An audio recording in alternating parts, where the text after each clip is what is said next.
First of all, I'd like to thank Alan on behalf of all of us. He's a little bit unflappable. Today I asked him, in honor of Peter Smith, if we could do a Peter Smith blessing at the end. Donnie and I spoke this week. She sends her love to each and every one of you, misses us terribly. And when I told her we would do that, she was so thrilled. But Alan just took, yeah, sure, he said, any old thing. He's pretty easygoing.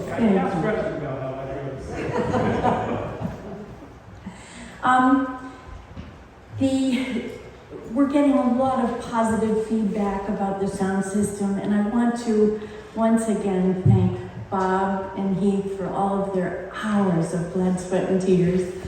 And of course,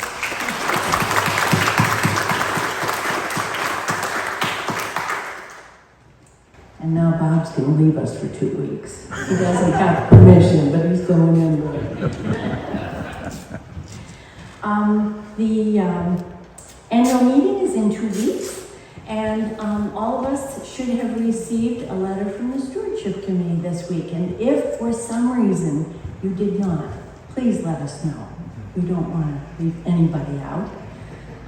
Tim Boggs has very nicely agreed to speak to us this morning a little bit about stewardship. Thank you.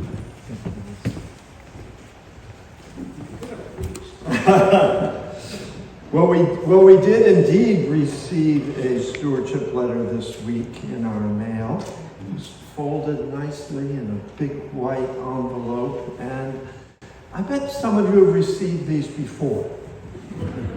And I bet you've opened them and said, oh yeah, and set it aside. But I want to tell you, as a priest of the church and as a stewardship advocate, this is a very special letter.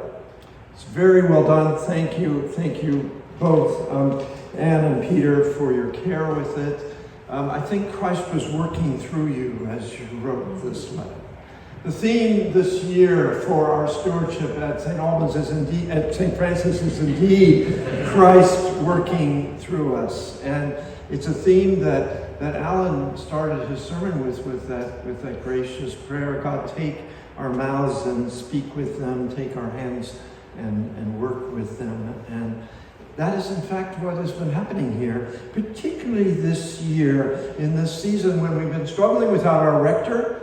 Christ has been working through us in many, many myriad ways. And when this story is concluded, when Brent comes back whole and healthy and leading us again, I suspect we will be a slightly changed body because Christ has been working through us in this season. One way that Christ works through us is by asking us to make a sacrifice, to give of what we've been given. We speak so often, Alan just did, of the way we are graced in God's love. In that grace comes all sorts of gifts that we have used in our lives, gifts we've used in our relationships, gifts we've used in our community, and we are then called to be generous with those gifts, to share them. And we end up being so grateful for having done that. Alan, the first time I received one of these letters from St. Francis was in 1994, when you were our rector. And I remember you called me on the phone and said, you have in your mail a letter. Don't ignore it.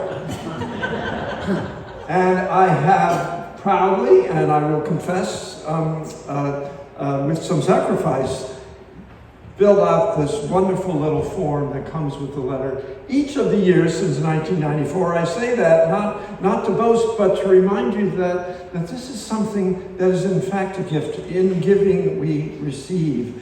And I feel so grateful for having been asked to contribute and asked to speak for a moment today. This year, the card is bright pink, so it doesn't get lost with your phone bill or your thank you note or any of the others. And I wanted you to see how quickly you can fill it out on the inside. And there's even an opportunity, if it's possible, to increase your pledge a bit over last year's, knowing how everything is more expensive in our world. We have been encouraged this morning by a great sermon and the Gospel of Mary Oliver as well, to be a bit ignited in our expression of all that we've been given and in our sharing of it. And my prayer is that you will open that envelope this week. You'll bring back your card, you'll fill it out. It comes in a nice confidential envelope, and you'll drop it in the plate or stick it in the mail. God bless you.